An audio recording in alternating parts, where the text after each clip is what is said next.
Item 5C, update on options for a South Bay bike share program and text amendments to the Hermosa Beach Municipal Code to establish a permitting process regulating the placement of bike share bikes in the public right-of-way and prevent bike share operators from operating without a permit in the city of Hermosa Beach.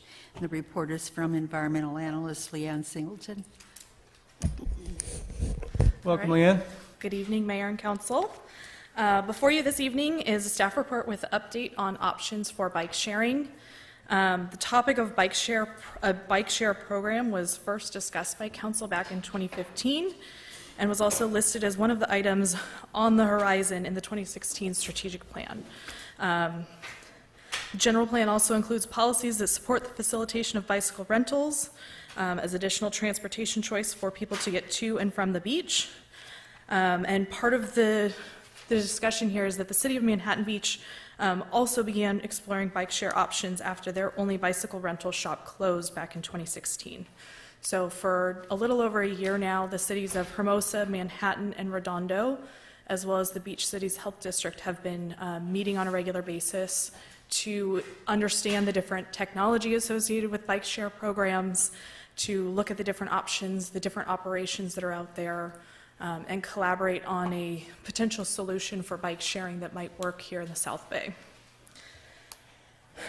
All right, so there are two key pieces to the staff report tonight. The first piece is really the adoption of an ordinance to prohibit the operation of a bike share program without a permit. So whether or not council decides to pursue a bike share program, there have been changes in the technology of bike share operations in the last year or so, where they've gone from docking stations where they all have to be returned and locked at a dock to being able to be virtually locked anywhere. And in order for us to make sure that bike share operators don't just come and drop their bikes in our city without talking to us, it has happened in other cities, we believe it's prudent for us to adopt this section of the code to prevent those kind of rogue bike share operators without coordinating with us before that. So first piece is adoption of an ordinance. Second part of the discussion is whether or not we want to pursue a bike share program. And with that, there are several different models of bike share operation that can be pursued. Options include a pilot program where the city would issue permits for placement of these bikes in designated parking areas in the public right-of-way. We can also join one of the existing bike share programs that are operating in LA County. Notably, LA Metro has an operating program. They are in downtown LA. I believe they just launched in Venice. They're in Pasadena as well as San Pedro. And then the other primary operator in LA County right now is CycleHop, which is operating the Santa Monica program. They have been operating the Long Beach program, though I'm not sure of the status of that one at this point. And they're also operating in West Hollywood.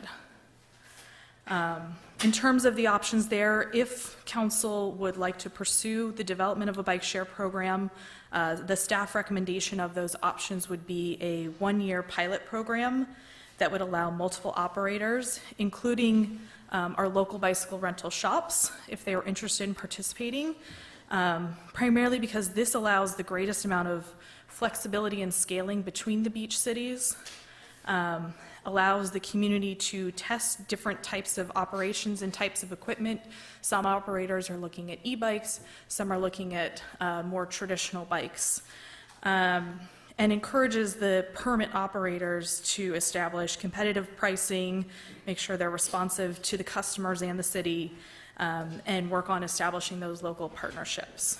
The staff report lays out in great detail the different types of technology, the operational structures of these different types of programs and examples from other cities, the infrastructure needs associated with a program like this, as well as some of the sample user costs associated with different bike share operations.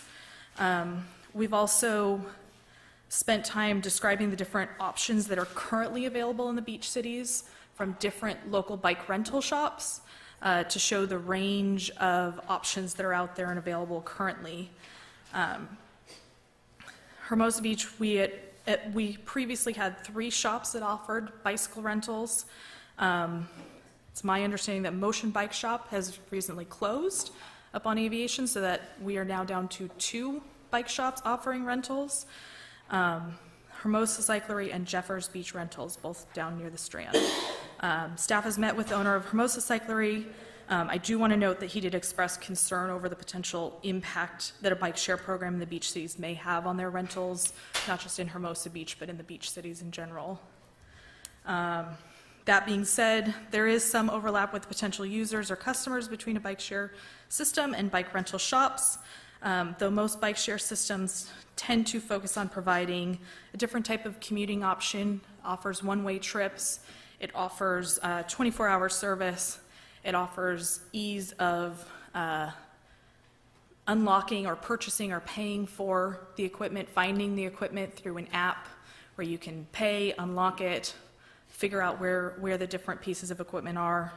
While the bike rental shops tend to be geared more towards recreational use by visitors, by tourists, and that they're generally picked up and dropped off in the same location during daytime hours.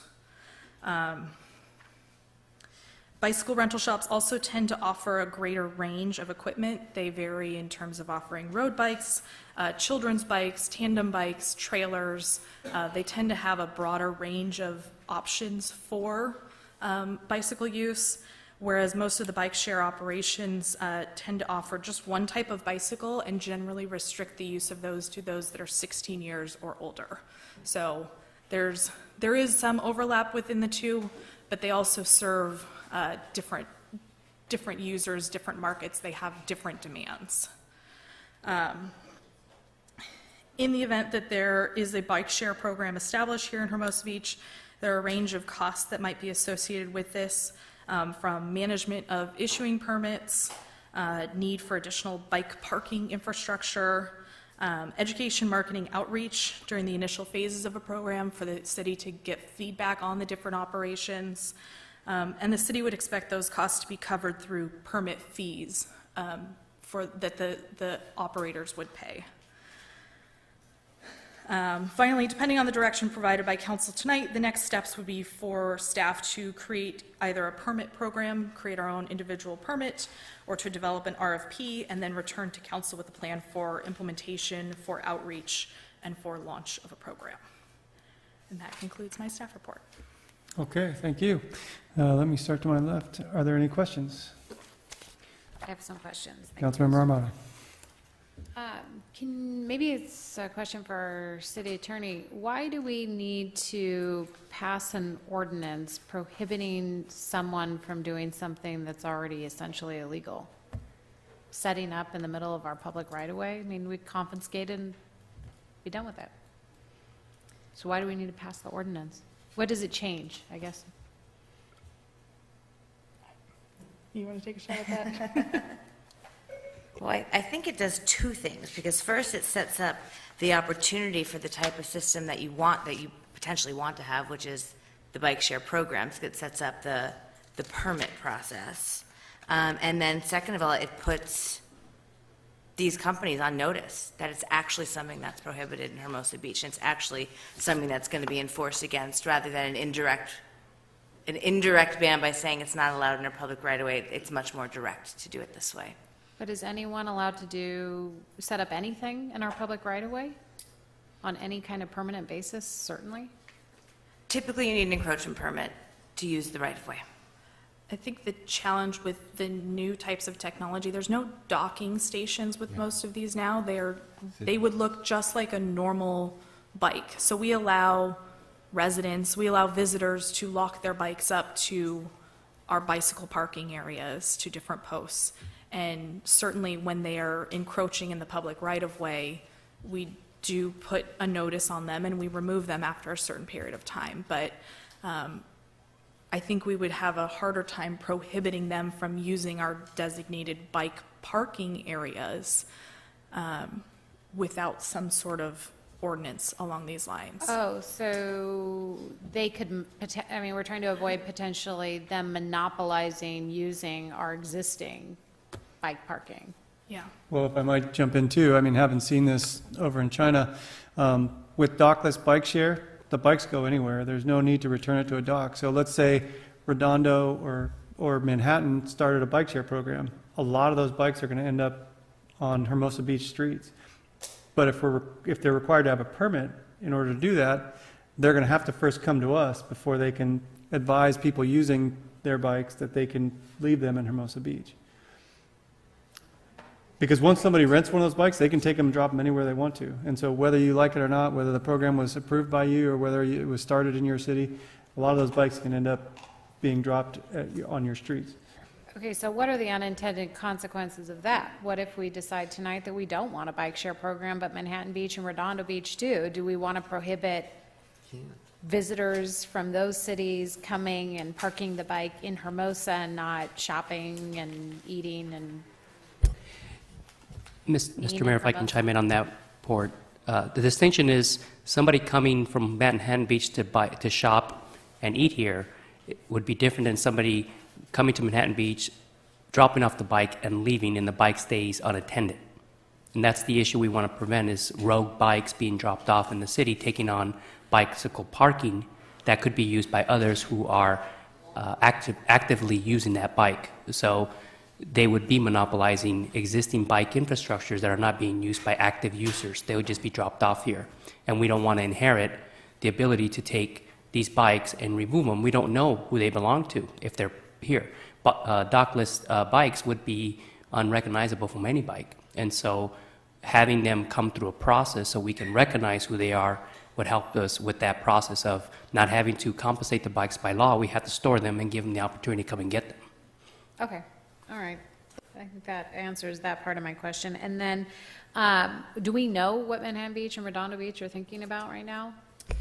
We are the first ones taking this to our councils, but they're also working on similar staff reports and similar options, trying to get input from all three councils to come up with a program where we can work together. Ultimately, we're a small city. A program where we're not in coordination with the other two is not going to be successful in the long term, so we do need to come up with solutions that are going to work for all three cities. Okay, and then my last question is, what is the target customer for the bike share program? It varies for different programs. The Metro program, obviously it's run by a transit agency, so a lot of their focus is that first and last mile connection from someone's home or someone's neighborhood to a bus stop to a transit station. With others, it's focused on commuters that maybe want to commute one way by bike but take an Uber or a Lyft home the opposite direction. It can be tourists and those visiting, but again, the cost structures are usually focused on keeping the trips short to 30 minutes up to a maximum of an hour, whereas most of your local bike shop rentals are going to be more geared towards the 2, 3, 4 hour rentals, where someone's going to go out and ride for several hours along the Strand, maybe stop and have lunch and come back. The cost structure of most of the bike sharing programs are really focused on turning those pieces of equipment over quickly so that they can get more riders on those uses, so that they're minimizing the amount of time that they're standing there parked in a certain location. Okay, and then my final question, I haven't heard any positive feedback from our local bike shops. Did you have a different experience, or? As I mentioned, I met with Hermosa Cyclery. They are kind of our biggest bike shop rental, and they are concerned. That being said, several other bike shops don't offer rentals, so it doesn't affect the bike shops that aren't offering rentals. If anything, someone might come in and buy a helmet or buy lights or buy other equipment to use while using those bike share bikes. Okay, all right. Thank you, Mr. Mayor. Thank you. Mr. Mayor Pro Tem. Thank you, Mr. Mayor. I think you answered, but I don't know if I really understand in terms of what the dialogue has been with our neighboring cities so far. Obviously, you've had some discussions. Sure. We've met on probably close to half a dozen occasions. looking at, each city has been approached by multiple operators interested in coming into the beach cities. So we're communicating on a regular basis. Whether we're meeting with different operators, we've kind of been keeping them at arm's length because they're all very eager to get in here, and we want to set up our process before we do anything. But we've met with them, we've coordinated on developing a lot of the content that's in the staff report about the different technologies, about the different operations. That's all been coordinated between the 3 cities to make sure that we're providing consistent information to each council. Because it's a little confusing to me in terms of your suggestion or or it wasn't a recommendation, but the recommendation you suggested was multiple operators, and it seems to me that's not consistent with what my understanding is what the other cities are looking for. In other words, the idea of a coordinated system. How is it coordinated if it's open to all operators? It seems the way you'd coordinate it is you have a operator that services all 3 cities. Sure, and I think many of the operators that have expressed interest in Hermosa Beach have also expressed interest in the 2 neighboring cities. So we may have 3 different operators that are operating in all 3 cities in the event that they all have interest in doing that. And I guess where I'm also a little bit confused is that we're the first ones to bring this forward before council to consider taking an action, but it's an action that would be hopefully in sync and in coordination with our neighboring cities. So in other words, we're expected to sort of set the pace as opposed to without having any real sense of what our neighboring cities in terms of from a council body how they're responding to what staff is suggesting. I mean, so it seems to me, it feels maybe premature, maybe? I don't know, that might be the word that comes to mind. I mean... Somebody has to go first, right? Right. And so that's part of why our request to council tonight is provide direction on what types of options you may be interested in. And then our next step on the staff side is to come back to you with an implementation plan. And that would be coordinated with all 3 cities to talk about outreach, to talk about operations, and to talk about launch so that it is coordinated. In the way I understand this item, it's really 2 distinct actions. In other words, the action is to introduce the ordinance. Mm-hmm. The second action is to give direction to staff in terms of which way to go if we're to go forward. And there are a number of different scenarios of outline, but the other option would be no further action other than introduce an ordinance is a possibility, correct? And that's one of the options listed in your report, is no further action at this time. All right. So I just want to be clear on it. Thank you.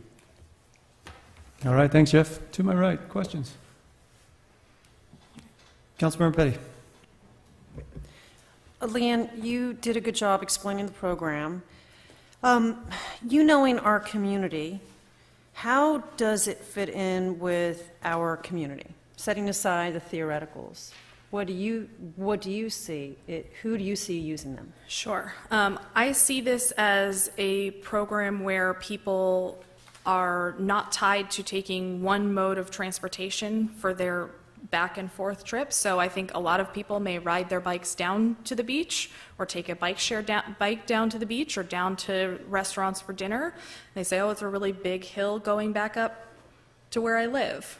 I'm going to take an Uber back. So it gives people the flexibility and choice to make a trip one direction with one mode and to make another trip the other direction home with another mode. I think that as long as it is coordinated with the other cities, I think we will see folks between the cities going back and forth.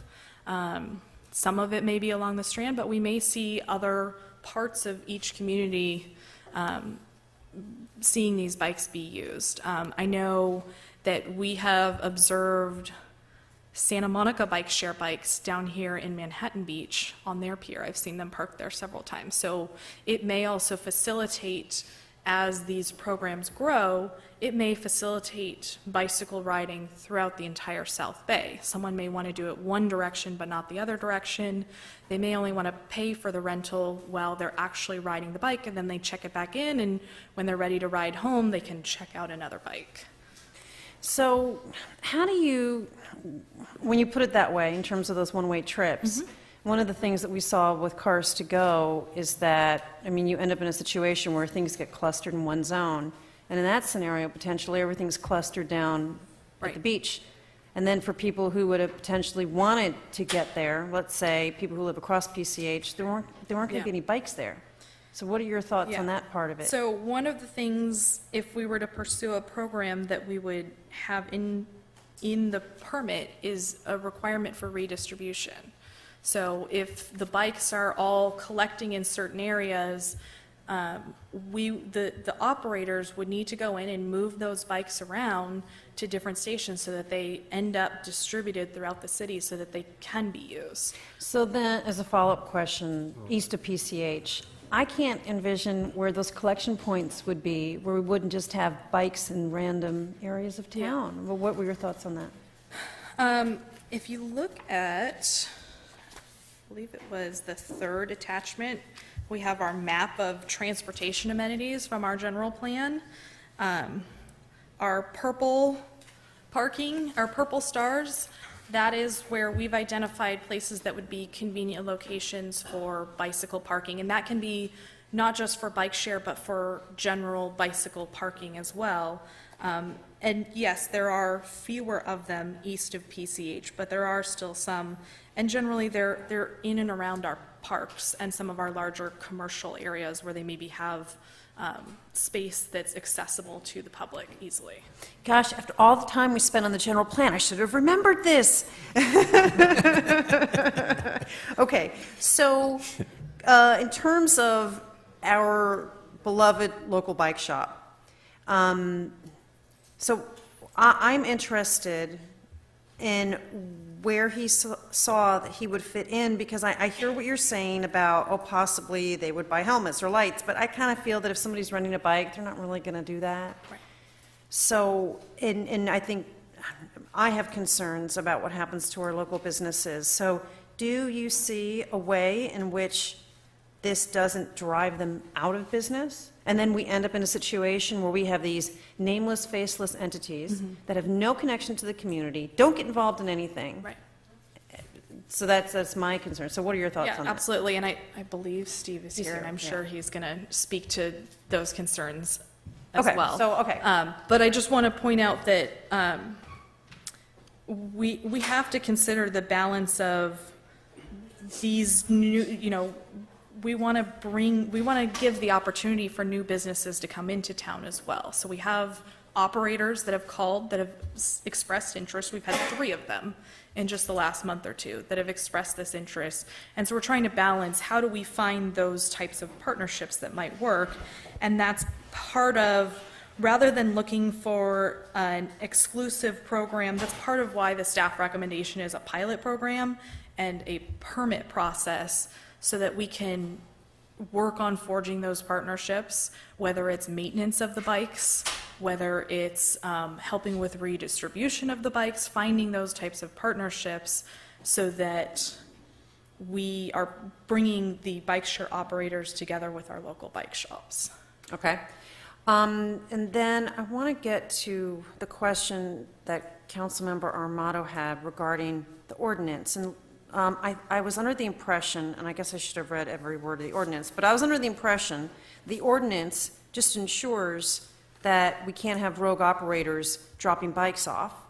But then, Lauren, you made a reference to it setting the stage. And so I just want to be clear that if this is setting the stage, then that is more than just us establishing a way to ensure we don't have rogue operators dropping their bikes. So can you please elaborate, when you said that this, or maybe just explain what it is that you were saying? Because What I was referring to is it says, no bike rack or dockless bike share may be installed, left standing without a permit. And then it includes the whole permit system for how you get a permit how the permittees operate, what their application requirements, safety, parking, operations. So it sets up the whole program Oh. for if you are to permit certain So bike you share can companies. adopt the ordinance and not provide the direction to issue permits.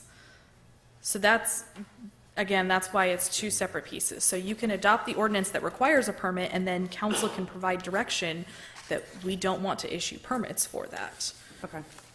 So it does set up the entire process, but it relies on direction from council as to whether or not to set up that process or to initiate that process. Okay, got it. And, okay, so those are my questions, and I would just, when we get to public comment time, I'd be interested in your thoughts on, what Leanne said, I agree with, and I think many people agree with. We have overarching goals. We would prefer for people to not have to hop in their car and drive a very short distance. So we want to give people that flexibility. We don't want to deny that the world is changing, but we want to make sure that we don't drive our local operators who are part of our community out of business.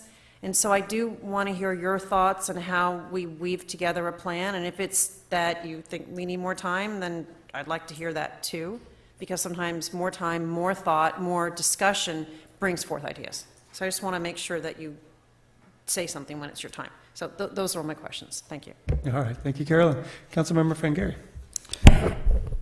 Thank you, Mr. Mayor.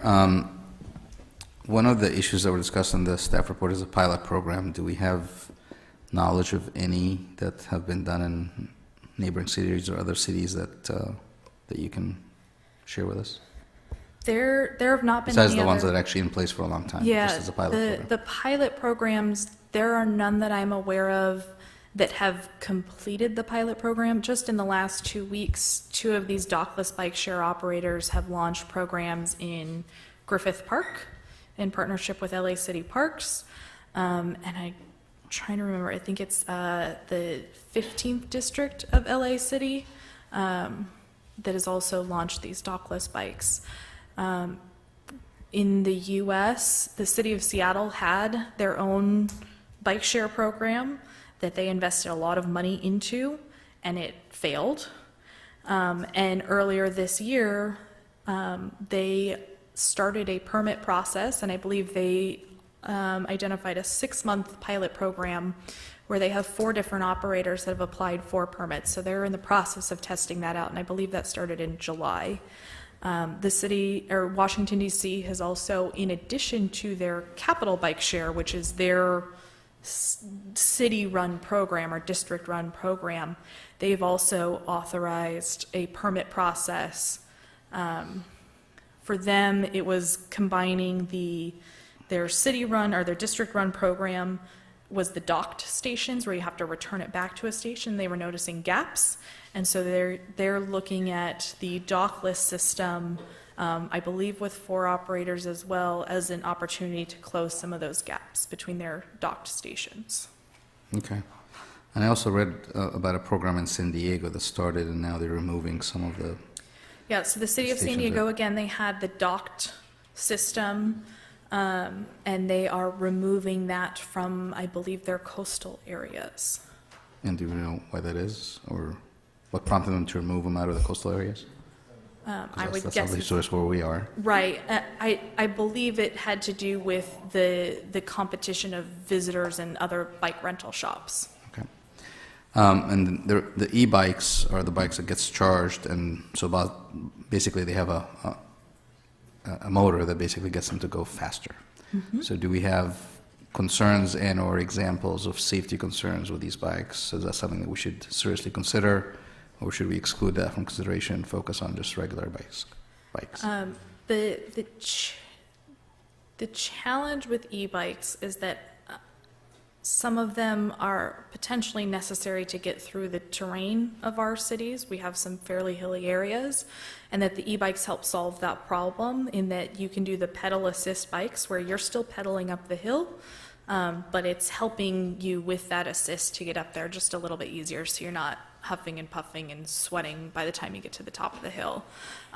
There are safety concerns, and I think if we were to authorize an e-bike operator, We would want to work with that operator to do what's called geofencing to restrict speeds in certain areas like Pier Plaza and the Strand. They would be limited to the speed limits along those.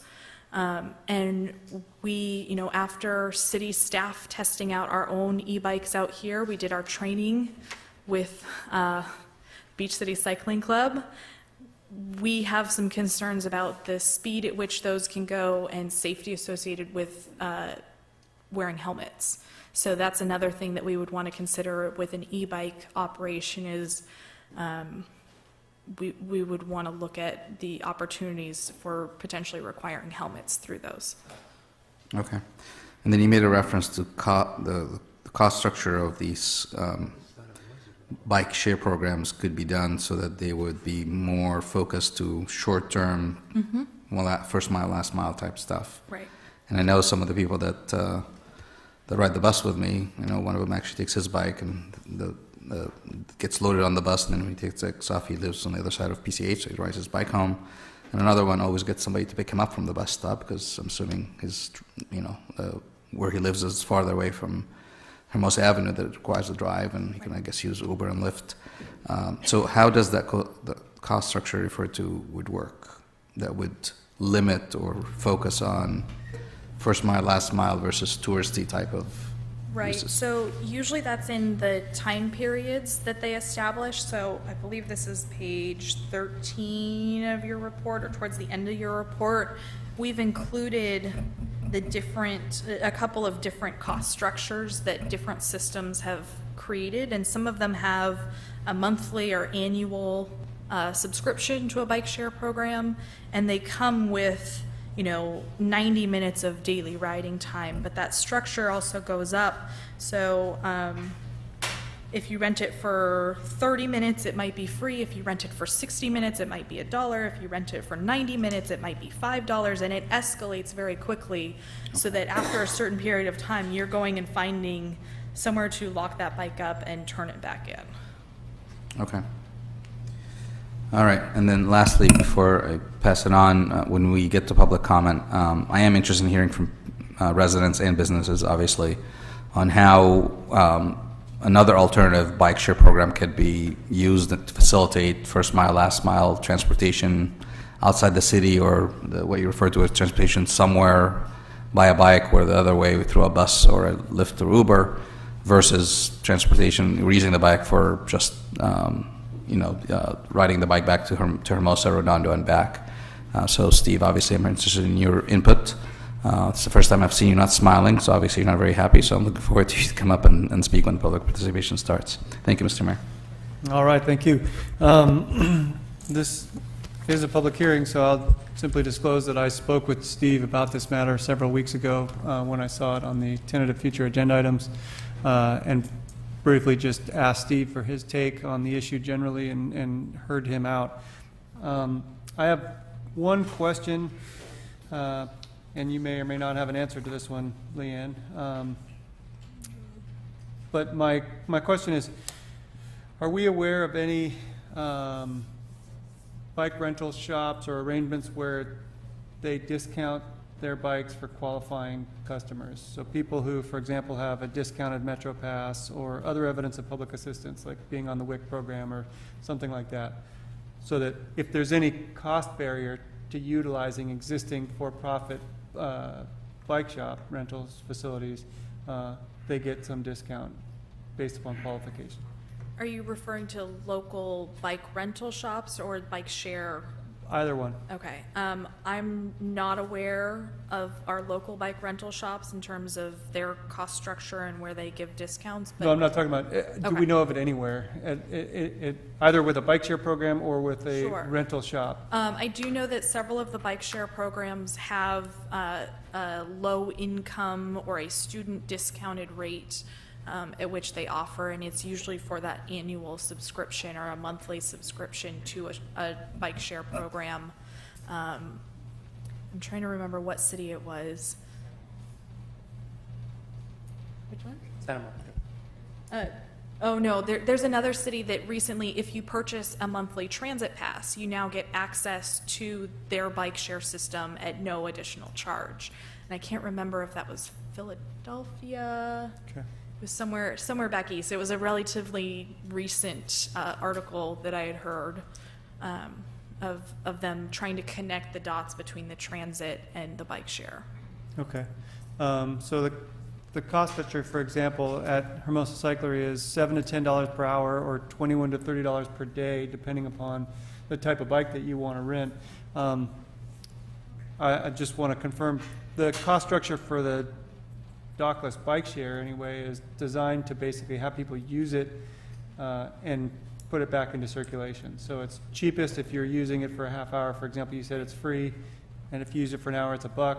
But then if you go beyond that, it goes up quickly, which is designed to basically encourage you to get off it, put it back in circulation. So it's really for transportation as opposed to the experience of coming down with your family or group of friends and renting a bike for the day and going down to Redondo, going up to Manhattan, that type of Right. thing. And again, in terms of like getting a family together to do that, most of the bike share operations require the users to be at least 16 years of age. So that's another component where someone may not want to do the bike share and they may be redirected towards some of our local bike shops.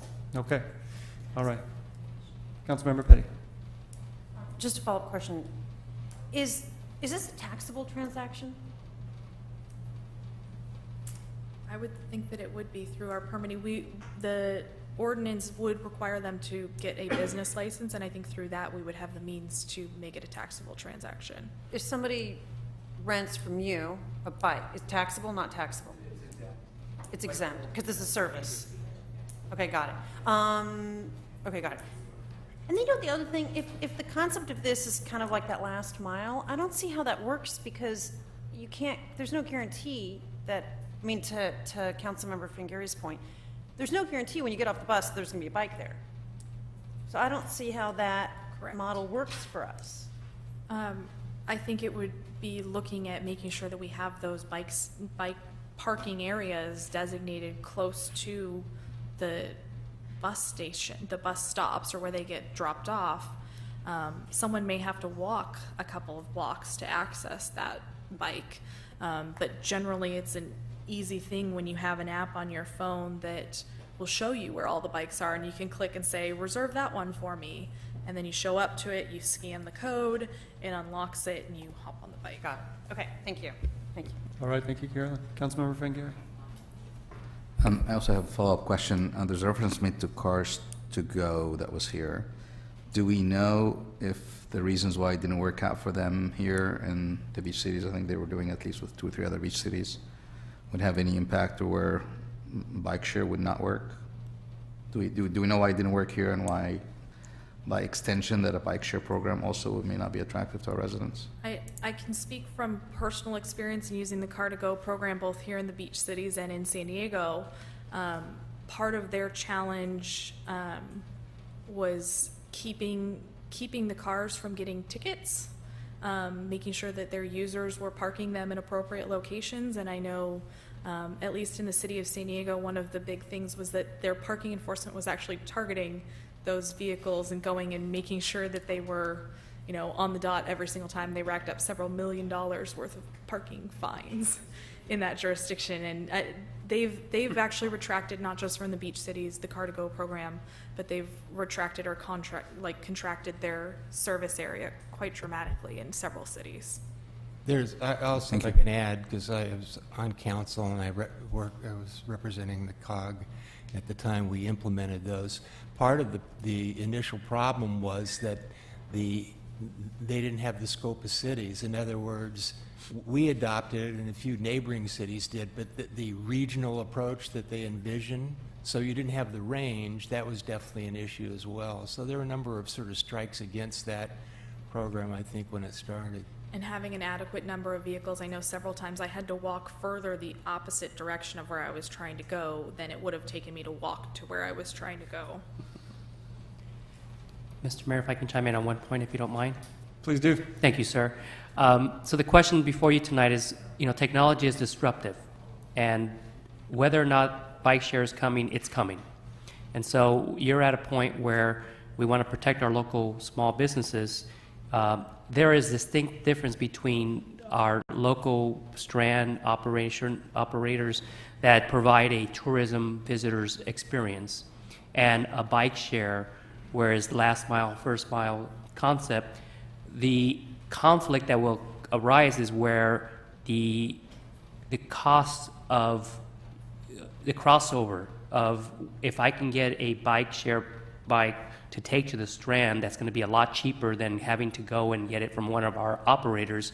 That's where the conflict is going to occur. That's where the Venn diagram, right? If you can see that, what we need to do is be able to guide the conversation to where we protect our local operators, but not say no to what's eventually going to come. And how do we accept that as a city to where it is not only successful, but it makes sense, and our overall goal is to get cars off our streets. And I think we're at a point where we're not ready to say what's going to be the winner, because the market will dictate a lot of that, but we do have a lot of interest of operators that want to come into our city. We get calls on a regular basis, and we want to set the parameters as we move forward. And so that's where you are tonight. I just wanted to point that out. Thank you. Any further questions? All right. Before I open it up to public comment, I know we're going to hear from Steve Collins from Hermosa Cyclery. And so, Steve, the big picture question I have is, how do we get maximum usage of bikes? How do we get people to use bikes, both for recreational purposes, for commuting purposes, for any other purposes we have? That's the overarching question I think all of us have. So with that, I will go ahead and open this item up to public comment. Anybody wishing to address the council, please come forward and do so. I'd really like to hear from Steve, if you want to come forward. I think we're all waiting. I think we all have questions for you, Steve. 3 minutes. Welcome, Steve. I think I'll extend your time. Thank you. As needed. Good evening, Mr. Mayor, Mayor Massey, members of the council and city management. My name is Steve Collins. I'm a lifelong resident of Redondo Beach, but my heart seems to be in Hermosa much of the time, along with my bike rental store in Hermosa Beach. I'm a partner at that store, and I'm also, as you know, a board member since 2011 of the South Bay Bicycle Coalition. We spend a lot of our time in an effort to advance cycling and find ways to get people out of cars and into bikes, and that's something we've actually been doing a lot of.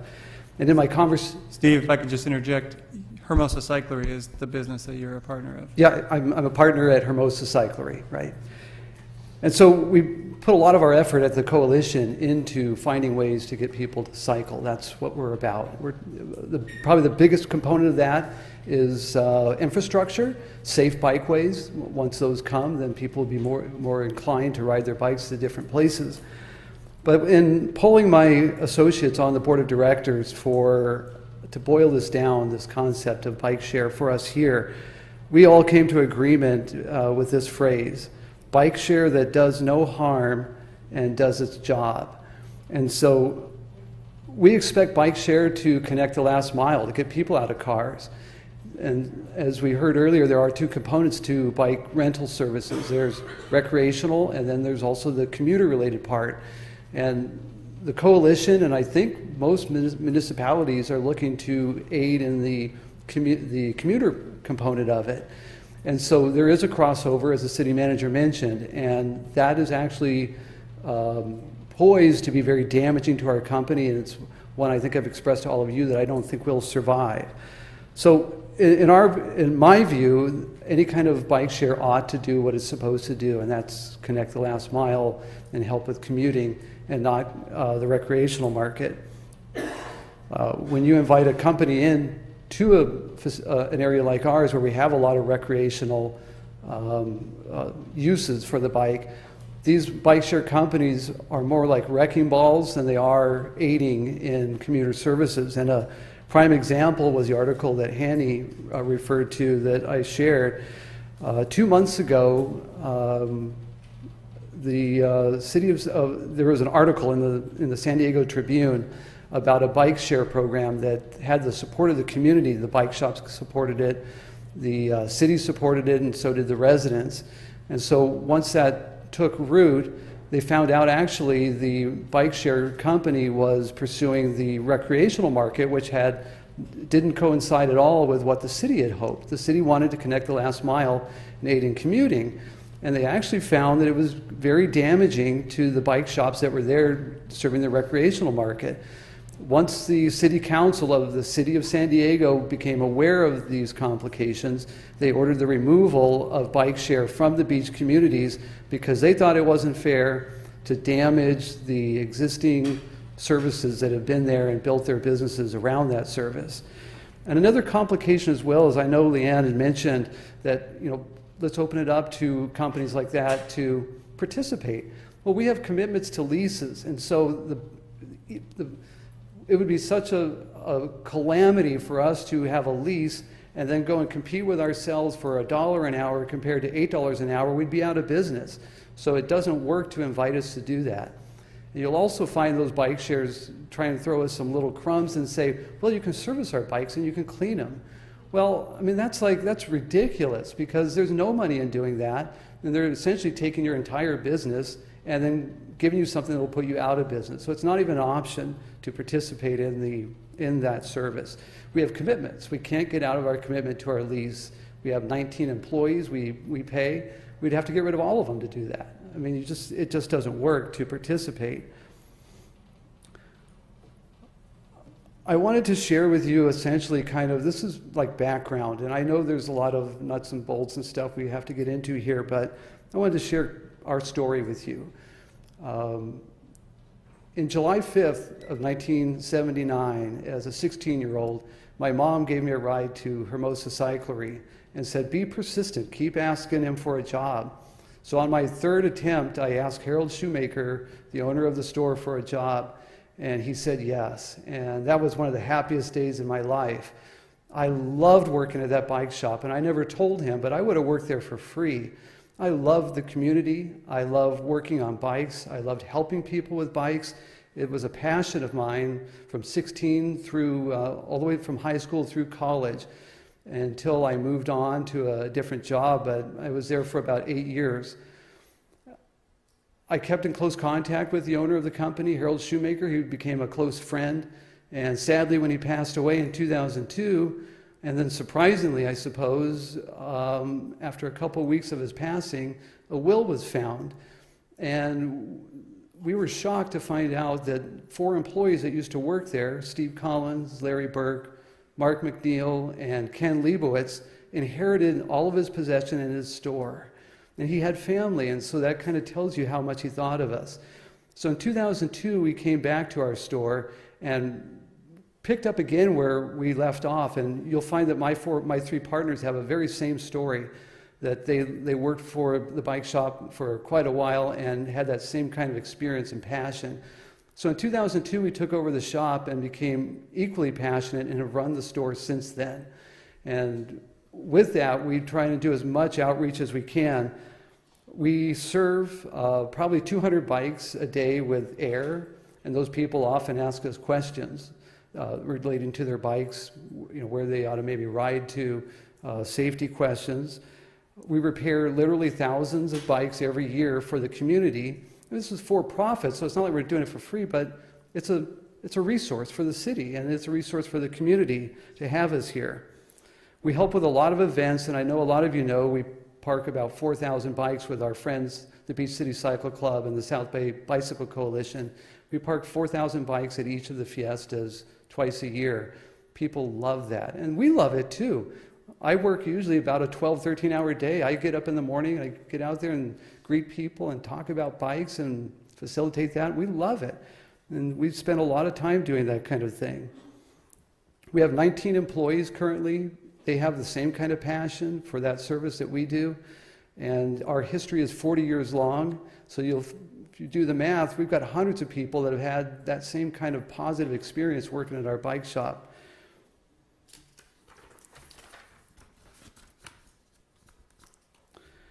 So speaking to the concept of having a and I'm going to call it what it is, a street vendor, on our public access, public ways, the plaza, the Strand, our sidewalks, it is what it is. It's a street vendor, and it's something we need to consider. And I would imagine in the history of Hermosa Beach, I'm not sure there's been any or very frequent occasions where the city has sold their public space to a private enterprise. And these are large corporations, mind you, the dockless ones. These are venture capital backed, large corporations. And we are proposing selling free, I guess, giving public space to them to compete. And that actually would be very damaging to us, and I'll kind of highlight why that's, I think, a sensible position to have. My daughter loves creme de la creme, and she goes there frequently. And I would be positively against a street vendor setting up shop outside of their restaurant, taking up the equivalent of 2 to 3 spaces that a bike share program would, and sell crepes at 1/8 or 1/10 the cost of what creme de la crepe is doing. Now, creme de la crepe has a lease, they have employees, and they've worked hard to build a business. How would it be okay that there's a street vendor selling crepes for $2 compared to their $15? It won't work. And I have a feeling there's a lot of people that would love to get $2 crepes. I know I would. I've seen those around. That's inappropriate to have that in front of an established business that's playing by the rules. Moving down the block just a little bit, my wife loves Ragin' Cajun. She loves that place. I am not okay with a street vendor cart the size of 2 or 3 bike share bikes parked in front of Ragin' Cajun selling jambalaya and bread. It wouldn't be as good, but for $2 or $3 compared to walking into his restaurant, they'd have a line a mile long. Well, where's the fairness in that? He has a lease, he has employees, he can't compete with that. And let me move it down the street a little bit more. My daughter loves Spider Surf. She loves their clothes. For the equivalence of maybe 2 or 3 bike share bikes in space, we could put a kiosk up there, and we would sell all of their best and most profitable clothing right in front of their door. Well, how is that fair? They have a lease, they have lots of employees, they do a lot of stuff for the community. How is that okay that the city would support kiosk of street vendor right in front of their door selling products just because it sounds good? Then move it down a little bit farther to Hermosa Cyclery. We can't afford to go on with a bike rental store that's renting bikes for $1 to $2 an hour. And I want to also revisit, we're not getting away with anything by having a bike rental increment that's only 30 minutes to an hour, because half of our bike rentals are for an hour. That's our most popular ride. 30 minutes to Manhattan Beach, 30 minutes back. That would wipe out half of our rental business, just that increment. So I'm not sure how I see the appropriateness of precious, valuable public property that we never sell off, never share with large corporations for the purpose of commerce, to set up a bike rental shop right near Hermosa Cyclery. Mark my words, we'll be out of business. We can't compete. I don't care if it's a half hour, an hour long. We're out of business. We can't do that. So I'm not sure where the thinking comes in that that's okay, except if we're doing some sort of public service, greening the environment. Now, that's what bike share is about. This is something I've spent a lot of time on with my colleagues, and we know what the call is for bike share, is to green the environment. It's to get people out of their cars and exercise, reduce carbon emissions, things like that. There's all kinds of benefits of that, but none of those have to do with recreation. That market is already really well served by actually 3 bike rental shops. She mentioned 2. She overlooked Pierce Serve there, and they rent bikes too. Not that I'm giving them a plug. It's very awkward to plug your competition. Not too far from us is Marina Bike Rentals. He feels exactly like I do. And he will make that known when the time comes in Redondo Beach, but we're good allies, and he feels the same way. It just doesn't make sense that your own city would compete against you. We cannot compete on that level. I think there's a question about whether the streets are ready, and I wanted to give you a thought about whether we're ready for people to hop on a bike and take a bike share somewhere. I'm thinking of a hotel on Aviation Boulevard and a family of 4 who want to come down to the beach. It's illegal to ride your bike on the street in any business district. I know maybe some residential it's different. I tell my kids to ride on the sidewalk because it's safe, and I don't care if it's illegal because they need to be safe. But we're going to be asking this family of 4 getting in there on those rental share bikes at the top of Aviation and come down in the street if they want to be legal, or on the sidewalk to be illegal, and make a turn onto PCH. If they're doing it legally, they're going to be in the street, God forbid. If they're doing it illegally, they're on the sidewalk. That's not good either. And I also want to highlight for you, they're not wearing helmets, because there are no helmets in bike share, especially in the dockless kind. Now, if you have maybe 20, 30 years from now where everybody travels and expects bike share, and they bring their helmet, which I doubt, but I can tell you the kid that's 12 years old that fits on that bike, their family's going to put them on it. They're not going to read the rules and see that they have to be 16. They're going to put them on that bike. That 12-year-old and that 16-year-old and that family, the mom and dad, they're riding those bikes down to the beach. That's not safe. We don't have the infrastructure now for that. I know that some of us, and I've heard stories from the mayor about places like China, and I hear about Europe, and there's even places in our own country that have lots of bikeways, and they're safe. In my mind, the only really safe bikeway that I feel totally comfortable with my kids riding on is the Strand. The new one that opened up on Harbor Drive, I cringe when I see kids riding there. There's so much cross traffic. I'm not comfortable with that. And so to see families riding in those, even in a bikeway like that, with no helmet on, it just doesn't make sense. So I don't think I would support the city in facilitating a bike share company that will for sure have virtually all of its customers riding without helmets on streets that are not safe for that kind of activity. And then lastly, I guess I just want to repeat what I think the wisdom of the South Bay Bicycle Coalition has boiled down to when it comes to bike share. There's a lot of factors, and we're with you. We want to green the planet. We want to encourage bike share. We want to encourage bike riding. We do a lot of work in that regard. We're the worker bees. We serve on the board, and that means we do all the work as well. And we know a little about this. And what we boiled it down to, just in my closing line, is bike share that does no harm and does its job. That's where I stand. Thank you. Thanks, Steve. I think I'm going to have a couple questions for you, but I'll call you back up. I'll go ahead and ask my question. What is bike share that does no harm and does its job? Well, the harm I speak of, obviously, is destroying existing resources. Now, those resources include rental, which is obvious, but shops like mine that also rent, they also service bikes. They sell bikes. They usually do events, so that's the kind of thing we don't want to harm.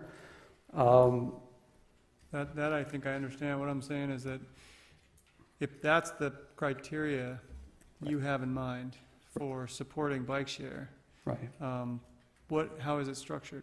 Or is it your opinion, at least given the options that we're aware of out there, there is no such bike share that does no harm and does its job? Actually, I'm very supportive of bike share in general, and I know that doesn't come through in my cautions about how it's going to affect me, because we're talking recreational market, and the people that are calling the city staff, they know what they're doing. They're saying, yes, we're going to be a bike share, but they're looking at the Strand. I guarantee it. They're bean counters. That's what they're doing. And so, yes, I'm supportive. And the ones that the staff cited in Washington, in New York, there's a lot of bike shares that work. There's a whole bunch of them that fail. It's not just because there's docking requirements. Some places just don't want them. They don't want to ride up the hills. They don't want to get on a bike. They've got a bike. So there's a whole lot of reasons they fail. But I think there are some very successful ones, and I've read about them too. But if you listen to the conversations on the matter, it's usually the same three. It's Capital Bike Share in Washington, and there's a New York Bike Share, and maybe a couple others, and that's it. But there's hundreds or thousands of bike shares, and they're languishing. And I guess maybe the question, Mr. Mayor, is what bike share fits our community? And I'm not so sure, and I know that my colleague and good friend Julian Katz has a lot to say on that matter, and that's going to be his recommendation, how we grapple with that. I don't know if there's a bike share that fits it, because it seems to me that if you wanted to trade Hermosa Cyclery for bike share, and that's really what we're talking about, because it will be a straight trade of us for them, because we can't survive $1 an hour and pay rent and have employees. So if it's going to be a trade, it ought to have some sort of really compelling, obvious benefit. I mean, we ought to see hundreds of people connecting their last mile, using these bikes for the purpose of commuting and greening our environment and exercise and replacing cars. And if you can't confirm that, I'm not sure why any city would trade a place I think is pretty amazing, my bike shop, Hermosa Cyclery. I'm not sure why you would trade them for a crapshoot and hope this bike share produces something. There's enough intelligent people that know this stuff that can look at it and see. I remember seeing the founder of Super Shuttle do regression analysis to figure out if they can make money by following certain routes, and it did. It was fantastic success. So there's things that can be applied to figure out whether, not guessing, oh, people like it, it sounds really good. Let's find out. You're going to be trading us for them. That's what you're trading. We won't survive it. And so if you're going to trade us for them, I would encourage you to make sure, absolutely sure, that you're about to get something really awesome, because I think we're worth it. So, just so I'm clear, you believe that any bike share means the end of Hermosa Cyclery? You don't think there's a... No, I actually think there's a way... You don't think there's a way to structure it? I think there is a way, actually. And, What and is that? I'm imagining, because I haven't talked, as you might imagine, to these bike share companies that are talking to them, but Leanne mentioned something called geofencing. And I know on the electric bikes, they can the electric bikes can only work in certain areas. So you can geofence off the strand, which is safe conscious anyway. And that way they would use these bikes for commuting up and down the hills and all that. And I don't really care. I mean, nobody rents one of our bikes, which is telling, and rides it up the hill to Vaughn's to get their groceries. There's no interest in that. Zero. I mean, there would be bike share here already if people wanted to do that. And so, yes, I think it's possible. I have a feeling these venture capital-backed tech companies are going to tell you it's not. I don't believe that for a second. I think they can geofence their products and find ways. I mean, maybe there could be an escalation of cost. If they take the bike off on the strand, there's a cost that elevates it to something similar to what we would rent it for. And there'd be a strong advisement. So if people rented the bike, they realize as they're coming down Aviation and then through PCH and then down Pier Avenue, that maybe they'd rather just come down and get one of our bikes, because it says clearly that this is going to cost you $8 an hour, just like it does in the prevailing rate on all the different beaches around our country. And so I think there's a way to do it. I'm guessing you're going to be told there's not, because that's the easy answer, and they want the easy way in, and they don't care about Hermosa Cyclery, which I understand. I'm in business. When you compete, you don't care about whether your competitor survives. But because this is, bike share it's not a business. Bike share is an extension of the city government. And so this is the government picking a winner and deciding whether you're going to put someone like us out of business to do this, and it ought to be worth it. We ought to know for sure this is going to really be worth it. You could draw on a map where you would geofence off the ability for a bike share program to have their bikes operate? I would imagine that 99.9% of all of our services are on the strand. So I think this is something that gets into the weeds of maybe trying to figure out all the nuances of that. I don't know the answer for sure because I haven't thought it through, but if the bikes are used everywhere else except on the strand, we're fine. It doesn't even touch us. I have one more question. Hang on, please. Lastly, you and I talked when we spoke a few weeks ago about when we try to make sure that we make bikes accessible to everybody. Whether there was a way in lieu of a bike share program, this is the way I envisioned it, of having a discount for someone who comes to Hermosa Cyclery to rent a bike if they have a Metro Pass that's a discounted Metro Pass or something like that, and then trying to set up a reimbursement program with Metro, which obviously has funding to promote bike usage, where Metro basically makes Hermosa Cyclery whole for providing the discount to somebody who shows a Metro Pass. I don't know about that latter part, but I do want to explore with you the extent conceptually you're willing or you think there's any utility socially, given my understanding is you view your market as largely recreational, and I tend to agree based on what I've seen. Is there a utility to exploring the notion of providing a discount to somebody who could show evidence of qualifying for some sort of public assistance? In other words, demonstrating that they have limited means. Right. Encourage them to get out and use bikes, either recreationally or otherwise. Yeah, I'd be totally for that. I can tell you that I don't think we ever had anybody come to our store and go, oh, it's $8. I don't think so. Right. So it's an increment of money. If it was $100, yes.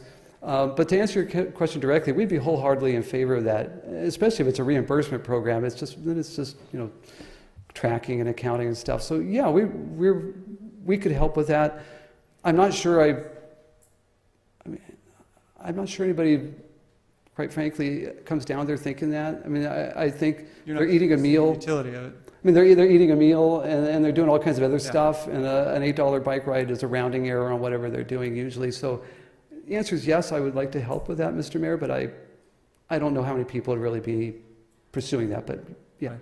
And I totally understand that. So thank you, Mayor Pro Tem, for your patience. Thank you, Mr. Mayor. I guess my question is a different one.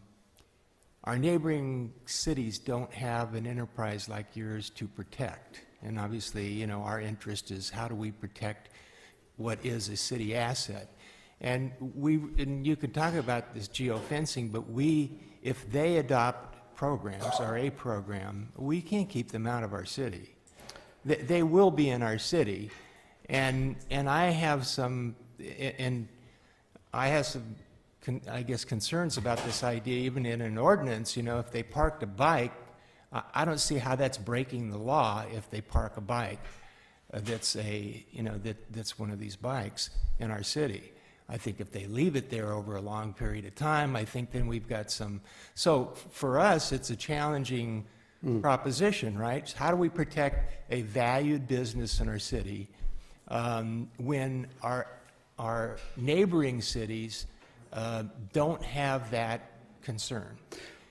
So I don't know if you've and I know you've thought about this, because in reading your letter, in your email that you sent to us, it was clear you guys have talked about this because it is a threat, and you've seen what it's done to other businesses. And one of the points that you made, I thought was really an important one, is that the real distinction between a service like yours is, one, it's a personal service, and it is about service. Right. And these enterprises don't provide service, right? Correct? I mean, so I don't know how you view that. I just would kind of get more of a perspective of that. So there's actually a major bike rental operation in Redondo Beach, Marina Bike Rentals, and we're very friendly with the owner, Craig, and he is vehemently opposed to bike shares, same as I am. He hasn't articulated that yet, and getting out in front of council hasn't been his thing, so you may actually see me with him or me for him, speaking on his behalf in Redondo Beach. That business has, I don't know how long it's been there. It's probably been 30 years. It's too is well used, and I think Redondo Beach is going to care about him. He does a lot of things for that city, and I know he's helped us with things we've done. Manhattan Beach, you're right. They don't have one. I do have a comment on Manhattan Beach, because they asked me to come. Their Parks and Rec people asked us to come and propose putting a bike rental on their beach, and I thought that was a brave idea, to say the least, because that's commerce on public way. I mean, it would require a container, but there was already containers there, so it wasn't going to add too much to the unsightliness, but to have commerce on the beach. And so we went through a couple different council meetings where they heard Parks and Rec propose it, and there was two of us competing for it. We all wrote up our business plan, and I still couldn't believe they would actually think it's okay, but they entertained it and they listened. And then finally, they got a little public comment saying, "What are we doing?" And they all unanimously said no. Said, "What the beauty of our beach is that it's pristine. When you come down Manhattan Boulevard or Manhattan Beach Boulevard and you look out ahead, it's not commerce, it's beach, and it's pristine." And they love that, and that was their final analysis. So whether they're going to be okay with commerce, and I'm going to call it what it is, these are street vendors, they're doing transactions. You have to use your app, you have to get to the bike, there's going to be a lot of people that haven't used it before, so they're going to be in front of the bike, maybe a couple people. doing their business on their phone. It's a street vending operation. And then it's also going to be in numbers. When you read about these companies that are dropping their bikes off, they're not dropping 10 off. They're dropping 300, 400, 500, because this is just a wild crapshoot. They're going to see what happens. And so I'd be very surprised once they think all the way through this, that they're going to think it's a good idea on their narrow sidewalks and on their pristine walkways and on their strand. I'm going to be surprised if they think it's a good idea. I don't think so. So that's kind of how I'm answering that question. I'm not sure. But even in the article that you attached with the San Diego Union Tribune, they didn't abandon the program. Right. They just moved it That's right. to a business corridor Right. where it was more appropriate. That's right. And then the other thing that I noticed in that article is that, and this was sort of a docking station program, Right. and clearly the direction it seems to be is more the freestanding kind of bikes, and the city officials were responding very favorably to that idea. So it's the idea that San Diego is soured on the idea of bike sharing, obviously we know is not. That's not true. It's Right. not true. Right. And it does seem to be they're going to this other model, the one we're talking about, where docking stations. So you don't have this thing where you're taking public space, there's public right of way. They're sharing the existing space that bikes use normally, right?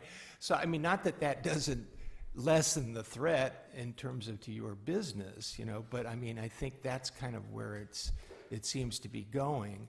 So I guess I feel like we're in this situation where if we were a city that had, where we could do that, where it would be more appropriate, where we could move these bike sharing facilities closer to metro stations and transportation corridors that, but that's not us. And I think where the big threat exists, and I think you're absolutely right, is in the beach areas, because, it is going to impede on the, on the recreational aspect of it.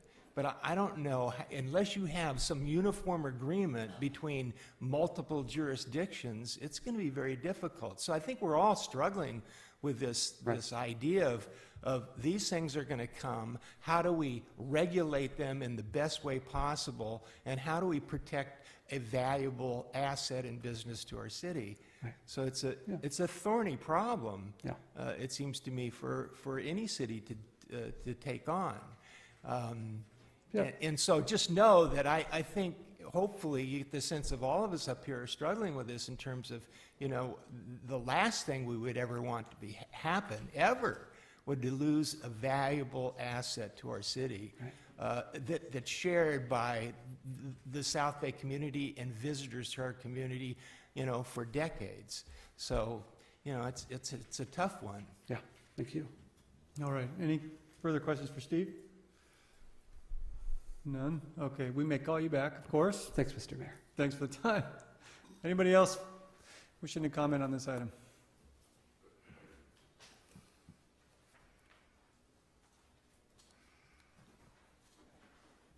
I can speak without hearing, I guess.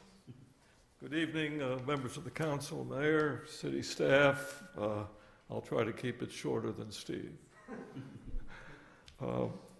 Steve and I are colleagues, obviously, in the South Bay Bike Coalition. We have slightly different points of view, but the thing that I think I want to stress is, and I think you've made it pretty clear, this is a complex issue. It isn't going to get resolved by agreeing tonight to bring somebody in for a trial program. So what I would like to suggest as an approach is to form a committee or a study in which representatives of the bike clubs, representatives of potential users, citizens, obviously staff from all the 4 cities. This has to be a multi-jurisdictional approach. You can't get by with one city doing something and the other 3 cities not paying attention. We've got everybody, and the bike share people ought to come to this meeting. So we all talk and we try to find an answer. Carolyn suggested that, I think. It is very complex, you can tell that. And that's the approach I think we want to do. We should want to serve the citizens east of PCH, and certainly we're not talking about the citizens who live at the beach.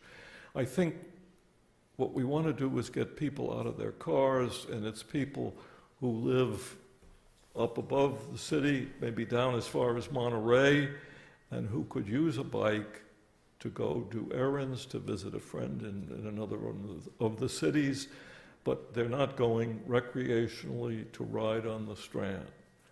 One of the ways to ensure that they don't ride on the Strand is to make this electric bikes. We have an ordinance in the city, electric bikes, and I have an electric bike. You cannot ride on the Strand. Motorized vehicles are not permitted on the Strand. That's a help. It also would encourage the people who live in the hilly sections of the cities, all the cities, to get on a bike. A motorized bike helps you get back up the hill. It helps me get back up the hill, and I'm an old man. I finally had to resort to that, and it's good going up the hill. That's the way. One of the ways to keep the shared bikes out of the Strand. I mean, they just can't ride. Keep the ordinance in effect. Don't let motorized vehicles ride on the Strand. It's dangerous, first of all, to the people who are on there, who walk. We want to get non-cyclists out of their cars. We've got bikeways in town. We're going to put some more bikeways down. Our goals are the same. It's the way we implement this thing. So let's get a committee together. Let's work on this. It may take a couple of months. We took a couple of months to do the fire department closing down. We took, what else did we took? We took a lot of time for the general plan. Right? So we can afford the time to do the right kind of a job. That's my take. Thank you. Thank you. Any questions? No. Any questions? All right, I don't think so. You were clear as day. Good evening, Mr. Mayor and council members. My name is Craig Cadwallader, and I'm speaking on several levels, one of which is, I think, 4 decades of bike riding in the South Bay, including a broken collarbone, shattered elbow, scars, bruises, whatever. But I see this in a slightly different way. I started professionally designing websites in 1997, was my first paid job. And that was a disruptive technology. Now it's just standard. I look at things like Uber, I look at things like Airbnb, things like that, where technology has enabled a different usage. I see actually big opportunities here, but it includes Hermosa Cyclery, and I could see where, as a price of admission to the assets that this city has developed, which makes it attractive for a bike-sharing company to come in here, is that maybe they provide bikes for Hermosa Cyclery to rent out on their own as a price of admission. And, where the bikes they're using now, maybe it would be more convenient to their clients, or maybe more clients, to have the ability to, register it through an iPhone app. And so enable some of the technology to be applied to the existing business, but have that as a requirement to come into the city. And I wrote down a whole page of different ideas how that could work. You could also use geofencing and surge pricing ideas. So if they want to ride on the Strand, you could make it a higher price and have that as revenue sharing with Hermosa Cyclery. Part of what Hermosa Cyclery has done is create an atmosphere that makes it attractive to come down here. We don't have that in Manhattan Beach, don't have that in Redondo Beach, but there should be a price of admission. That's providing the infrastructure for these companies. So I see partnership capabilities, but I also think there should be some sort of ordinance to keep the the rebel potential entrepreneurs from coming in. So there needs to be a balance there. But I don't think it should be shut out, and I don't think you can stop it. Disruptive is what it is. But we ought to embrace that instead of fighting it. And I think there is a way to do it, and I would like to sit down and follow the idea. Let's have some meetings and work it out. There is probably a way to make this work, and it could be an innovative way to move forward and make everybody happy. So I think that should be considered, and I do think an ordinance, some sort of control is appropriate. Thank you. Thank you. Anybody else for public comment on this item?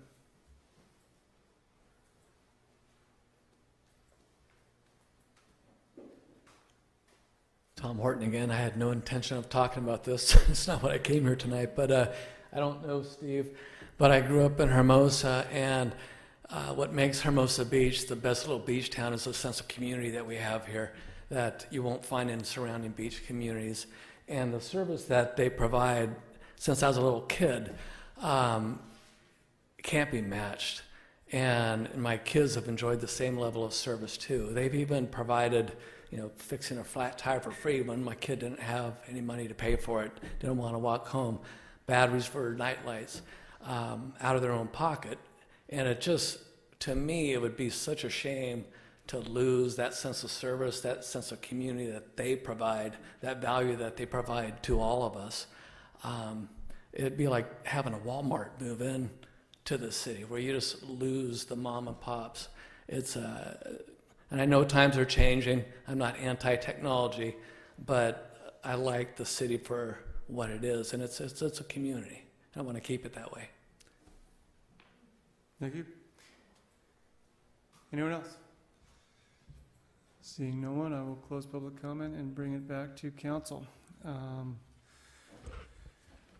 I guess I'm going to just start the discussion on this one briefly, since I had a chance to hear Steve's take on it weeks ago. I'm going to start with the ordinance. The ordinance concerns me because it allows us to permit bike sharing operations. And if our intent is anything other than that, adopting an ordinance that allows it, but then somehow explicitly or implicitly directing the city manager not to actually issue any permits puts us in a bad position, in potentially a legally bad position, because somebody who is denied a permit could say, well, your law says I can get a permit if I do this. So I think the ordinance will need to be drafted to reflect what council's opinion is. I think Hermosa Cyclery is obviously a huge asset. I don't know how many times we've all been there to put air in our tires. I've been there countless times with my family. And as Steve says, they're always there to answer questions. And that type of thing, on the scale that they do it, is a huge commitment, because it takes their staff willing to engage and willing to spend a fair bit of their time answering people's questions and giving them that individualized service that Hermosa Cyclery has provided for a long period of time. Steve is also a huge member of our community. I specifically remember when we were fighting over whether or not to not allow businesses to have plastic bags. Steve didn't wait for the city to do that. Steve went out and bought a bunch of reusable bags for Hermosa Cyclery to use. That's the kind of leadership that he provided. And ultimately, I think it's worth closing the book on the issue of plastic bags in the city by noting that Hermosa residents approved of the statewide ordinance to ban plastic bags in California 2-1. People in Hermosa Beach care. Steve Collins cares. The bike corral at the Fiesta and all the other events is a huge part of our community. I don't believe the cost is prohibitive. In fact, I think it's a screaming deal to go down and get a beach cruiser for a day for $20 to $30, or to get a townie bike or whatever it is, to spend the day cruising up and down the Strand. Maybe you can get as far as Santa Monica. I've done it. Lots of people probably do.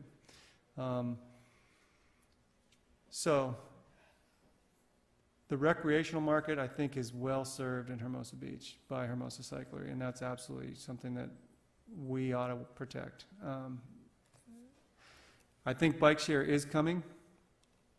I think our neighboring cities, whether it be Venice, which is part of the city of Los Angeles, ends up with dockless bike share, those bikes are going to end up down here.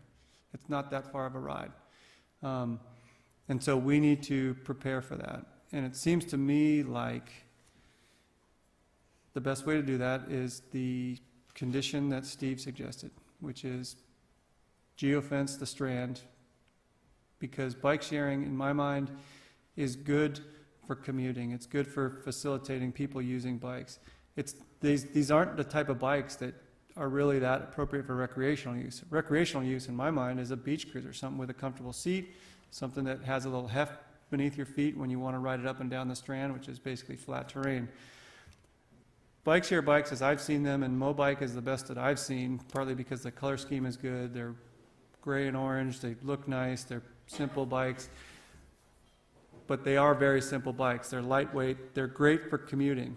So let's say, for example, you're somebody who lives in the tree section in Manhattan Beach, and you have an office at a WeWork type space down by the Hermosa Beach Pier, and you come down each day. Well, you grab one of those bikes somewhere by your house, and you ride it, and you get off of it, and you leave it down here. But you come down Hermosa Avenue, or you come down Valley and Ardmore. You don't use it on the Strand and get into the recreational business. There is a role for it. I think it is coming. I think managing it is going to be the challenge, and I think Steve's suggestion of geofencing is probably the only way that we can protect the existing bike rental market that is adequately served by our bricks and mortar that we value, while also making bike share available to people who might use it to commute. And with that, I will go ahead and turn to my right for any discussion. Councilmember Petty. Just so I can get a little clarity on the geofencing, does that mean that the price goes up if we geofence, or they're not allowed in that zone? You could do either one, and I should add that I think Julian's suggestion of putting a committee together or adding to the committee that's already been formed of the three cities, including El Segundo and Beach Cities Health District, by getting some bike share representatives, getting our bike coalition representatives, getting some of our bricks and mortar bike rental shops involved, is the way we work through exactly the type of question you're asking, because I think you can do anything, which is, I think you can have it, an electric bike, geofencing means that the electric motor throttles back and you can't ride it more than 8 miles an hour if you're within a geofenced area, so that you're within the speed limit. I'm guessing that it's not a huge stretch for the technology to basically put the brakes on when you get into a geofenced area. So the bike slowly comes to a stop, 10 feet into the geofenced area. So if you try to ride it to the end of Pier Plaza onto the Strand, that bike won't go anywhere. You have to turn it around and get it back out of the geofenced area, and then it'll ride just fine. But you could also presumably do it where it automatically does surge pricing. So it goes from, $1 for a half hour to $10 for a half hour, and thereby eliminating any reasonable incentive for somebody to use a bike share program where Hermosa Cyclery, for example, is providing bikes to our recreational market. That was a long answer, so I hope that helps. Still not understanding, but I hear what you're saying. So this is the thing, and the reason I was saying it was because in the end, and I really appreciate Julian's point, and I agree with you in forming a committee, but also to Jeff's point, it has to be multi-jurisdictional. Because if everybody has their own rules and somebody rents a bike in Santa Monica and starts heading south, and then something happens when they come into Hermosa, they're not going to know what's going on. It's going to be very discombobulated. And this is why I think that we can't make a decision like this from the dais, because it's way too complicated. But something that I was thinking, Steve, as you were talking, was that I think what everybody wants is to grow the universe of people who ride bikes. However, if we're not careful, it's not going to do that. It's purely going to be a rip and replace of you. But that doesn't accomplish our goal. So how do you accomplish the goal of increasing the universe of people who would cycle as opposed to driving their car around? I don't know, but that's why I think it would be good to get people together. That's why I asked Leanne, and I thought your presentation was great, but I do think it's somewhat generic because it's coming from the bike share people that pitched the bike share concept. So it's not tailored for our community because, I mean, it was said before as we've all been deliberating, we don't necessarily have the metro stops going on in our town and people having to get places. I mean, it makes sense if you were taking the bus up to downtown and then you have to get to your office that's a little further away. Then I totally understand that, but we're not in that mode here. So I think that the goal, which is increasing the universe, is something that we need to figure out. Because what I don't want to have happen, which is what's happening across the country with what we see with technology, is that employees are gone, people are losing their jobs, taxes are disappearing, and you lose businesses that pay rent, and then just becomes a downward spiral from there. I mean, the fact that you've got 19 employees, these bike share companies, I don't know how many employees they have. We don't see them around here, and noticeably, none of them are here in this room tonight saying we want to be part of your community, so we know where they stand. Let me see, because I was just making some notes, because there were some just really great comments. There has to be continuity with whatever happens, or we're all going to look kind of silly. Let's see here. You know, I wasn't completely clear on the whole electric bike thing, and then I was trying to look. Leanne, help me understand. Do some of these bike shares, are some of them electric, some of them aren't? Correct. Some operations and some jurisdictions have implemented all-electric bike share systems. Some are looking at doing a mixed fleet where they have one operator is offering both traditional bikes and e-bikes, and others where they've got the docking stations, and it's just, there are multiple different operators in the same jurisdiction, and one of them offers e-bikes. Okay. So again, adding to the complexity. Okay, question for the lawyer. Somebody rents one of these bikes, and then they have a bike accident. I'm sure they signed some liability waiver, but then they blame it on the city, and they don't have a helmet, and then they have a serious head injury. Does it come back to the city, or do they indemnify us? Do these bike share companies indemnify? I wrote the user agreement for West Hollywood's bike share, and we put in very specific language that they are responsible for any injury. It doesn't come back to the city, that by using their bikes, that they're agreeing to go by the rules and essentially indemnifying the city. Got it, okay. Got it, okay. So, this is the thing. I really have an issue with us promoting something where people don't wear helmets. That really bothers me. I understand that adults can make their own decisions. But ironically, we just had a meeting at the community center. It was that Love Your Brain Foundation, where they were stressing the importance to people of wearing helmets. And just now that it would just be kind of this cavalier thing of, well, people don't really have to wear helmets, that bothers me too. So I'm just pointing all these things out because I am definitely in support of a multi-jurisdictional subcommittee that's formed with different voices. And I would ask Sergio that includes Manhattan and Redondo, and if it's El Segundo, and it probably should extend a little further out, but somehow people have to put their heads together. The bigger it is, the more difficult it's going to be to reach some kind of consensus. But at a minimum, Manhattan, Redondo, Hermosa have to be aligned. And I don't want to move forward on that ordinance because, as the mayor said, and I agree with him, it's conflicting, and I don't really think we're there yet anyway. So that's what I would support if we have enough people who want to move forward in that direction. Thank you. Thanks, Carolyn. In that direction is to form the multi-jurisdictional committee or expand it and work through. Yeah, so it's the two things. It's that, and then it's also not passing this ordinance either tonight as it currently is written. Okay. Thank you, Councilmember Fangary. Thank you, Mr. Mayor. So a lot of good discussions and a lot of some questions answered, some questions that we still need to look into. But I think one of the questions that I'm hearing from the community is, why are we even talking about this? So we just want to address this. A couple of people already mentioned it. We expect it to happen. It's happening, in a lot of different areas and cities. There's a bike share that Metro just adopted. It's basically a block from my office. It's right outside 7th and Metro in downtown LA, and people take the train to 7th and Metro, and they can go and take a bike and go wherever they need to go. I'm assuming there's similar bike racks at Union Station and any of the other big areas in downtown, but we're not downtown. We're Hermosa Beach, and it's different here. But it is expanding, and it's going everywhere, and we just have to have that conversation and see what makes sense for Hermosa Beach. So that's why we're talking about it. And in my take on it, the focus should be working with the other cities. Hermosa Beach is too small to have any kind of bike share, and I think most people in this room probably think that I already have a bike. What do I care about bike share? Because I have a bike in my garage, and I'll just take a bike to go wherever I need. So the idea is, if it's not connected with the other neighboring cities, I think it's gonna be useless and not gonna serve a purpose that we're trying to do.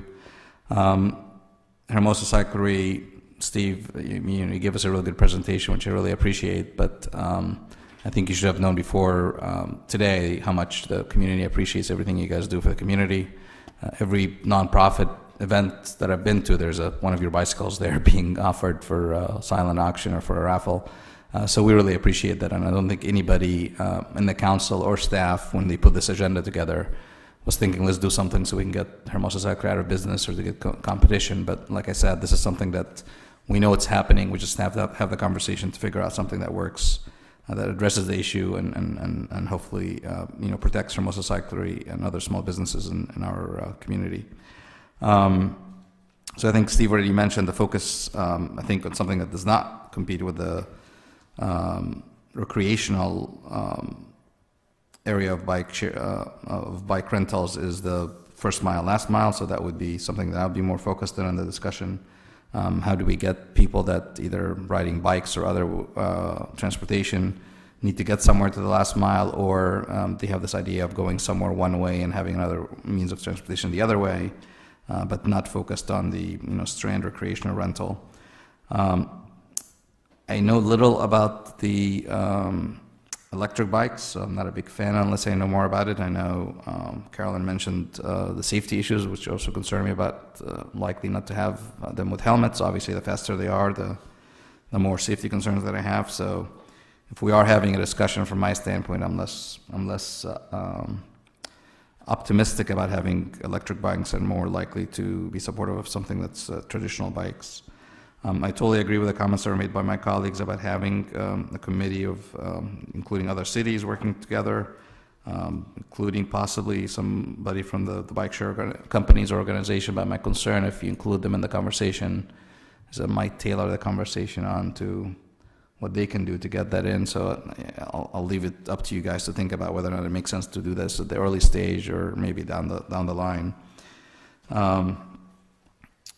And I also agree with the comments made by the mayor and Carolyn that I'm uncomfortable with an ordinance that gives somebody the impression they can get a permit, unless it's very clear that the permit would not be. I mean, it could be just the one paragraph that our city attorney can put in, that this ordinance does not authorize giving permits unless there's a future action by the council. I would be okay with that kind of disclaimer, but I would rather just have a limitation of you can do it rather than you can't do it unless you have a permit. And then lastly, on the motorized bikes and the safety issues, since it was brought up today, I'll mention, as I see that our police chief and captain are in the back of the room. I'm hearing some concerns from our residents about motorized bikes on the Strand. I know you have this flashing light sign that we use sometimes to let people know about things that they're not allowed to do in Hermosa Beach. So maybe one suggestion, if it's not being used, to tell people other things like not smoke or other restrictions, that maybe we could consider having a sign that basically says the motorized bicycles are not allowed on the Strand, as a reminder to our residents, because frankly, I don't know that a lot of people know that, and I am seeing them more and more on the Strand than they were before. I'm not aware of any accidents or safety issues yet, but I just think that people are concerned about it, and I think it's probably, an accident's probably coming, so maybe we should do something proactively to let people know that that's not allowed. And that concludes my comments. Thank you, Mr. Mayor. I can just jump in on the Strand-related stuff. I know we've been talking about the need to, from an enforcement perspective, we also have an 8-mile-per-hour speed limit, and that seems to be an easier enforcement tactic than looking at the electric bikes, because a lot of those are pedal assist, and so I can have an electric bike where I turn the pedal assist component off, and it still looks like an electric bike, but they may not be using that. So I think that's one of the things that we're trying to focus on, is looking at the speed at which the bikes are traveling, because that is the more dangerous condition when they're going above 10 or 12 miles an hour. All right, thank you, Hanny. Mr. Mayor Pro Tem, any discussion? Yeah, thank you, Mr. Mayor. I think I'm generally in agreement with with my colleagues here in terms of forming this larger kind of working group. I think that makes a lot of sense. I would remind everybody that, you know, when we did the bike master plan, that was 7 cities working together to form that plan, so we know it can work in terms of cooperative effort. And in fact, I'd like to see the South Bay Bike Coalition play some role in that discussion. I think I see it a little differently about the electric bikes on the Strand, because we already have a problem with motorized skateboards, scooters, and bikes on the Strand in growing numbers, and it is against the law. We don't need to create an ordinance to tell us that you can't do that. We just have never enforced it. So, and you're right, and we do have a speed limit. It's rarely enforced either. You know, I just would like to see some signage on the Strand that just says no motorized bikes, scooters, or skateboards, and show that we mean it. And, you know, we've already created an environment that's becoming progressively less safe on the Strand, and the Strand can get quite quite crowded. So I'd like to see something a little more vigorous in that regard, in terms of we have existing laws and ordinances that, you know, provide us with some protection here. And if you have a motor, I mean, you can be pedaling your electric bike, you know what I mean? It's real easy to tell when somebody's operating a motorized, you know, vehicle, whatever it might be. So, I don't know, I'd like to see that. I'd like us to take some specific action. I'm not altogether sure that we couldn't pass some kind of, or at least some formative ordinance, you know, that would have the skeletal language in terms of protecting us against, you know, sort of the pirated renegade kind of thing operations, you know, without the additional language. I suppose the whole thing could come back if we want, but, you know, that's kind of, I don't see why we couldn't do that tonight. I think there's sufficient language there that would cover that. And then if we changed our mind in terms of what we're going to do, we can always add additional language. Yeah, I was going to suggest a two-pronged motion. One would be to direct staff to come back with an ordinance which basically just prohibits bike share. And then a second prong is creating a committee, an expanded committee, to work through the issues on a multi-jurisdictional, multi-stakeholder basis. I think if we're going to have the bike share folks who are in contact with us already, especially if they're going to be on the committee, it certainly will help us with leverage in terms of the conditions they're going to have to meet before we would permit it, for us to have an ordinance in place which says you can't do it in Hermosa Beach. So you can't backdoor it by getting, you know, Redondo Beach or someone to allow you to do it and then have people spill over My into only our city. concern about having the bike share companies there is that, well, which ones do you invite and not invite, you know? I think if you had a working group and you had a workshop where you invited all the ones who wanted to attend and you got the input, I think would be as valuable as having, because it's the question of who do you include and who do you not include in that discussion. Well, the committee could sort that out, I would suspect. I mean, they would have to, because it's a changing landscape. They're coming and going all the time. You know, I mean, and the technology's evolving, so it would be hard. We know who's contacted us, so those people have already expressed interest, but And it may be that we form our committee and have a game plan and then approach those companies separate from that committee to have that discussion of potential options. Kind of a two-piece process, because again, they are very eager. They're calling, emailing on a regular basis. They're ready to come test them out, drop them off, do whatever they can. And so that is why we are trying to keep them a bit at arm's length, because they will try and push just about anything at this point. sure. Which is all the more reason why we need to get an ordinance in place which says you can't do it until we say you can. Do you have any more comments? No, I mean, I think we're generally in agreement. All right. Thank you, Mr. Mayor. Councilmember Armato. Thank you, Mr. Mayor. I agree generally with the 2 points that you brought up. We need an ordinance that prohibits them in our city and have a working group, but I certainly think that Steve needs to be on that committee. I will reiterate what an important asset you are and Hermosa Cyclery is to our community. not unlike a lot of our local businesses, but you in particular, with bike rentals, and I mean, we've all gone by and filled up with air. We've done it with our stroller even. You're extremely generous for any event in town. We just had the Glow Ride in town, and you donated all of those bikes for a nonprofit event, and we value you, and I don't. And I want to make sure that you and your business is not compromised by any of the decisions that we make here tonight. So I'll cut it kind of short and be in agreement with your couple points. All right, so my suggestion is we move to direct staff to bring back an ordinance which simply prohibits bike share. And then we also direct staff to participate in an expanded committee of stakeholders and jurisdictions in our area to work through a proposal for how bike share might work in our area, in our city in particular. Is that the motion? That can be the motion. I'll second it. All right. Any discussion? Hearing none, I will call the question. All those in favor? Aye. Opposed? Okay. All right, so I want to suggest we take a break.